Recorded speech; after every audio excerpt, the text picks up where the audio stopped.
Sir नमस्कार, एक बार फिर स्वागत करते हैं आपका अपने यूट्यूब चैनल पे। सर पिछले दिनों रतलाम रेल मंडल के डीआरएम श्री विनीत गुप्ता जी इंदौर आए थे और उन्होंने एक बड़ी चौंकाने वाली बात कही है जिसको लेके इंदौर वासी बड़े निराश हैं। दरअसल उनसे सवाल किया गया था कि इंदौर से नई ट्रेनें चलाने को लेके या कोई समर स्पेशल चलाने को लेके क्या अभी ये प्रपोज़ल वगैरह हैं, तो उन्होंने कहा है कि अब इंदौर में इतना कंजेशन हो गया है कि अब यहाँ से अब और ट्रेनें चलाना अब संभव नहीं है। तो सर क्या ऐसा है वाकई, क्या इंदौर स्टेशन अब क्या मतलब इसके जो 6 प्लेटफॉर्म है क्या इतने बिजी हो गए हैं कि अब एक भी ट्रेन अब यहाँ से चलना संभव नहीं है? आपका क्या मत है सर? मैं इससे पूर्णतः असहमत हूँ। मराठी में एक कहावत है कि जिस न करते था वार रविवार, यानी जिसको काम करना नहीं उसके लिए हर दिन रविवार। रतलाम मंडल ने इस ओर कभी ध्यान दिया ही नहीं। अनेकों बार इनसे अनुरोध किया गया था कि लक्ष्मीबाई नगर से गुड शेड शिफ्ट करके मांगलिया ले जाए और उस जगह पैसेंजर प्लेटफॉर्म को डेवलप किया जाए। ये तो भविष्य की बात की चीज़ है और वर्तमान स्थिति में भी इंदौर में इतनी कैपेसिटी है कि आज भी 6 से 8 गाड़ियाँ अतिरिक्त चल सकती हैं। उदाहरण देना चाहूँगा मैं, कई गाड़ियाँ साप्ताहिक है, द्विसाप्ताहिक है और त्रिसाप्ताहिक है। उस वक्त उस यात्री गाड़ी के प्लेटफॉर्म खाली उपलब्ध रहते हैं, उनका उपयोग किया जा सकता है। पहले चलने वाली कुछ गाड़ियों को मऊ तक बढ़ा दिया गया है, एक गाड़ी को रतलाम बढ़ा दिया गया है। ऐसे में उनके स्थान भी उपलब्ध है और इसके लिए तीसरा प्रयास ये किया जा सकता है कि कुछ गाड़ियों के लिंक बन जाए। जैसे अमरकंटक और नर्मदा का लिंक यदि बन जाता है तो नर्मदा एक्सप्रेस दिन भर जो खड़ी रहती है प्लेटफॉर्म पर, वो प्लेटफॉर्म पर खड़े रहने के स्थान पर अमरकंटक बन के चली जाएगी और अमरकंटक आने के बाद घंटे भर के अंदर नर्मदा बन के वापस चली जाएगी। ये प्रस्ताव बोर्ड्स के पास भेजे थे, पश्चिम रेलवे ने इसको भेज भी दिया था, पर कुछ तकनीकी कारण दिखा के पश्चिम मध्य रेलवे ने वेस्ट सेंट्रल रेलवे ने इसको स्वीकार नहीं किया। इसी तरह अन्य गाड़ियों के लिए भी व्यवस्था की जा सकती है। पश्चिमी रेलवे रतलाम मंडल यदि चाहे तो मऊ का प्लेटफॉर्म नंबर 1 को कन्वर्ट करके और जो चौथा प्लेटफॉर्म मऊ में बन रहा है उसका काम तेज़ी से पूरा करके कुछ गाड़ियाँ जैसे ओवरनाइट एक्सप्रेस है और देहरादून एक्सप्रेस है उनको मऊ तक बढ़ा दें तो अतिरिक्त प्लेटफॉर्म और भी उपलब्ध हो जाएंगे। ऐसे में इस चीज़ से सहमत होना संभव नहीं है कि इंदौर में प्लेटफॉर्म की उपलब्धता नहीं है। सर इन्होंने ये अपने रतलाम रेल मंडल ने जो रेगुलर जो कोर्स में जो हमारी डेमू ट्रेन और जो दूसरी ट्रेनें चलती थी जैसे इंदौर भोपाल एक्सप्रेस या इंदौर गांधीधाम एक्सप्रेस, ये भी ट्रेनें सर अभी तक चालू नहीं की हैं। क्या इसके पीछे भी यही वजह तो नहीं है कि प्लेटफॉर्म? जी नहीं, क्योंकि गांधीधाम एक्सप्रेस कोविड के पहले चलती थी, उसका प्लेटफॉर्म अवेलेबल था। डेमूज इंदौर आके 5 मिनट में निकल जाती हैं, तो इसलिए प्लेटफॉर्म की बहुत ज़्यादा ऑक्यूपेंसी नहीं है उनकी, तो ये तो कोई कारण ही नहीं हो सकता है। गांधीधाम का प्रपोजल भले ही मंडल रेल प्रबंधक के कहते थक नहीं रहे हैं कि हमने बोर्ड को भेज दिया है, पर आज तारीख तक ये प्रपोजल बोर्ड को भेजा ही नहीं गया है।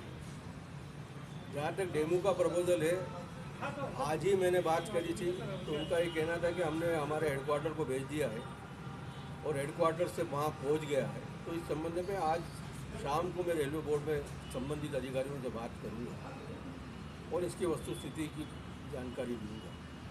पर यदि मंडल अपने स्तर पर रेलवे बोर्ड के संबंधित अधिकारी से फ़ोन पर भी चर्चा करते तो इस प्रस्ताव को स्वीकार होने में बोर्ड को किसी प्रकार की आपत्ति होने का कोई कारण नहीं, क्योंकि ये मंडल के अंतर्गत चलनी है, इसलिए किसी दूसरे मंडल से भी कोई लेना देना नहीं। तो डेमूस का संचालन आसानी से चालू हो सकता है।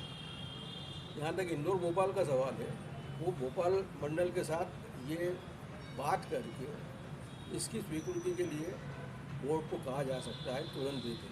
बोर्ड ने जब मैंने बात करी थी तो बोर्ड ने कहा कि हमें इसकी स्वीकृति में कोई अड़चनें नहीं है, ये अपने मंडल और जोन पर निर्भर करता है कि वो कितनी गाड़ियों को चलाना चाह रहे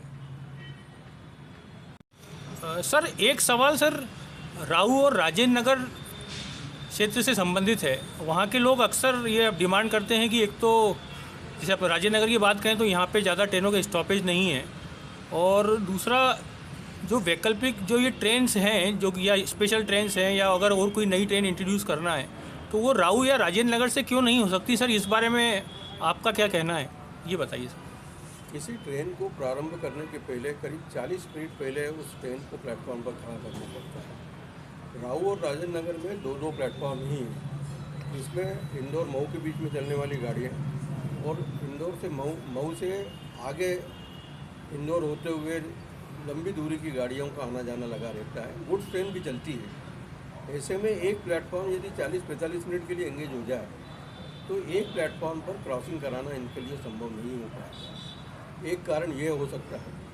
दूसरा कारण, गाड़ी सिर्फ 40-50 मिनट पहले प्लेटफॉर्म पर खड़ी करना ही काफ़ी नहीं है। इसके लिए वहाँ स्टाफ तैनात करना पड़ता है जो उसके वैक्यूम, आजकल एयर ब्रेक है तो उसका चेकिंग करें।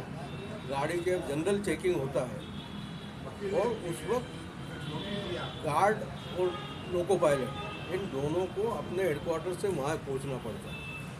तो ये इतना आसान नहीं होगा। चलें तो किसी को कोई आपत्ति नहीं है, पर ये तकनीकी रूप से इतनी चीज़ों को प्रोवाइड करना किसी एक या दो गाड़ी के लिए रेलवे को संभव नहीं हो पाता। ऐसी स्थिति में रेलवे इसको अवॉइड करती है।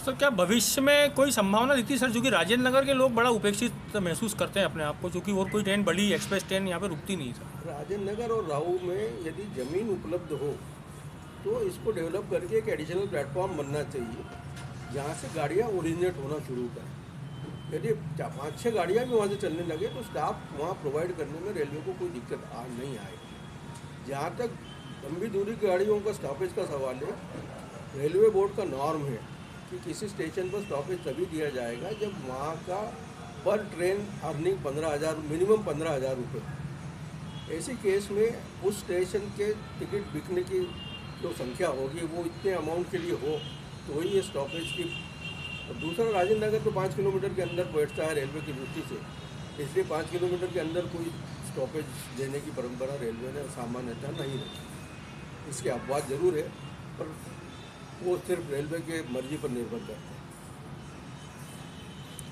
बिल्कुल सर, और हमें उम्मीद है कि जो हमारे राजेंद्र नगर या राऊ क्षेत्र के जो दर्शक हैं उनको आप अपने सवालों का जवाब मिल गया होगा और वे संतुष्ट रहेंगे। सर, हमसे चर्चा करने के लिए धन्यवाद।